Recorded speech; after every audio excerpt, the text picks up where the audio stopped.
জয় গুরু বামদেব, জয় মা তারা। নমস্কার বন্ধু। আজ আমি একটা টোটকা নিয়ে এসেছি আপনাদের জন্য, যেটা দরিদ্রতা যাওয়ার জন্য, যেটা আর কি মানুষের দরিদ্রতা, কষ্ট, দুঃখ জানার জন্য। আপনি এক কাজ করবেন, একটা দশকর্মা দোকান থেকে মাটির ভাঁড় নিয়ে আসবেন।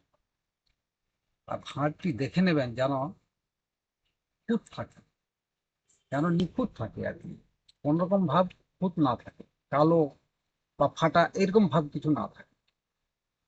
ওই ভাঁড়টি আপনি নিয়ে আসবেন ঠিক শুক্লপক্ষের বৃহস্পতিবার দিন। আর ইঁদুর মাটি, ইঁদুর, যেটা ইঁদুর দেখবেন গাড্ডা করে আর কি, এর মাঠে ঘাটে পাওয়া যাবে এটা। ওই ইঁদুর মাটি এক ভাঁড় ভরবেন। ভরে আপনার বাড়ি দেখে নেবেন ঈশান কোণটা কোন জায়গায় আছে। ঠিক ঈশান কোণ, ঈশান কোণে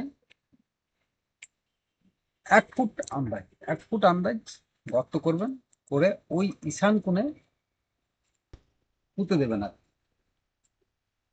ধূপ জ্বালাবেন, শুদ্ধি ভাবে পুঁতবেন। কাজটি করবেন কিন্তু নিখুঁত ভাবে, শুদ্ধি ভাবে, যেন কোনো রকম ভাব, কোনো খুঁত না থাকে। তাহলে কিন্তু ফল আপনি পাবেন, না ছাড়া ফল পাবেন না। যদি ওইভাবে করে থাকেন তাহলে অবশ্যই ফল পাবেন, একদম গ্যারান্টি সহকারে। আমার এই চ্যানেলটিকে সাবস্ক্রাইব করবেন, খুব খুব শেয়ার করবেন, লাইক করবেন, ফলো করবেন। জয় গুরু বামদেব, জয় মা তারা।